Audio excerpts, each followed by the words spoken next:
Hello and welcome. It's not always that you get to talk to cool and far out gaming companies, particularly one sitting in Sweden. I'm now joined by Gordon, who works with Simogo, the company that's behind brands like Sneak Bandit and Bumpy Road. Gordon, thank you very much for joining us from Sweden. Tell us, you're going to be coming to the NASCOM Gaming Conference. Let me ask you some more general questions before that. What is it like to be sitting in Sweden and making games for the rest of the world? It's a great place to make games, actually. It's a very high-tech country, I guess. Everyone has internet and adopting new technology really fast. So, and in the south of Sweden, where we are based, close to Copenhagen, it's a great region with great mix between small indies and AAA companies. So I think it's a great environment for game development. Right. So, Gordon, can you tell us a little about Simogo? How did you come together? What led to the creation of this company? What were you doing earlier? Actually, myself started out making video surveillance software. Okay. And one day I quit my job, got an education within game development, and got a job at the game studio called Southend in Malmö as well. Right. And that's where I met Simon, and we decided after 3 years that we should start Simogo. So that's where it started. Right. So I'm going to come to the two games that you're famous for in a moment. But tell us about the way you build the concept and develop it. I know it's some of the ways you do it is a little different from maybe some other gaming companies or small gaming companies like yours. Yeah, I think we have expressed it as just development, and what we mean by that is that we don't use a design document in that sense that big teams do. We don't constrain ourselves during the development, so we can change a gameplay mechanic as we go. Design documents we think they're useful if you're a big team, but we are only 2 people, so it makes no sense to have a big design document. Right. And tell us about one of the games. So Sneak Bandit, for instance. I mean, how did you get the idea, and then how did you develop it? Sneak Bandit actually came out of Simon loving rhythm games, mostly Japanese games. Mm-hmm. He wanted for us to make a concept around something to tap to the beat, and also add stealth in that concept.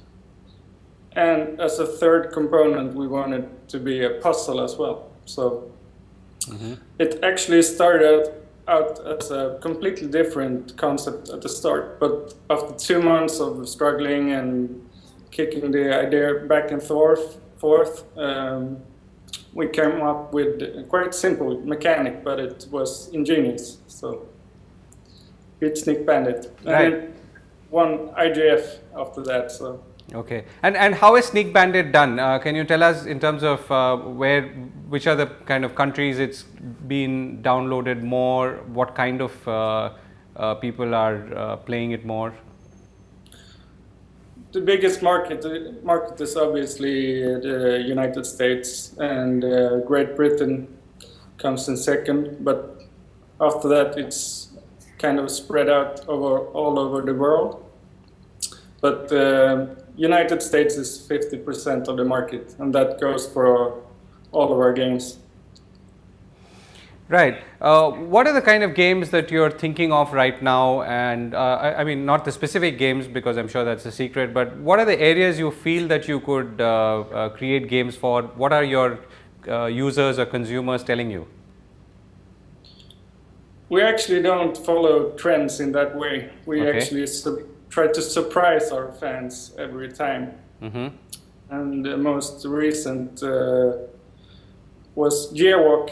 We made 3 games before Gearwalk: Cosmos Spin, Bumpy Road, Sneak Bandit. Very cute games, repeated gameplay mechanics, and then we came out with Gearwalk, and no one expected that one. So we like to surprise our fans. Right, that's interesting. So I'm guessing, therefore, most of the ideas come in conversations that you have with your partner, or ideas that maybe you get from talking to people and so on. Is there something, some common theme like that which has been inspiring you or your partner? Tough question. I mean, sometimes you go to some exciting place, you see something, Yes. and you get an idea from there. So where do you get your ideas? I mean, that's really the question. I guess inspired by all kinds of stuff, movies, TV series. Device 6, our latest game, is actually inspired by TV series from the 60s, among other things, but it's called The Prisoner. It's a big inspiration for Simon and me. So, and for Bumper Road and Sneak Bandit, those ideas came out of a small sketch, one sentence thing where we describe the gameplay mechanic in a simple way, and then we work from that. So. Right. Yeah. It sounds interesting. So, you're going to be at the NASSCOM Game Developers Conference. Now, one of the questions I'm sure a lot of young people want to ask in India is that, how do we get into gaming? Do we need to go work for a big company? Can we start something on our own? How do we start off, and what are the things to keep in mind? Yeah, sure. I would recommend to learn as much as you can, of course. And go to these developer conferences if possible. They often have student passes and stuff, or you can volunteer and listen in on sessions, talk to developers. And then just experiment, try to implement your game ideas. We use Unity, for example. You can use Unity just to explore the game development world.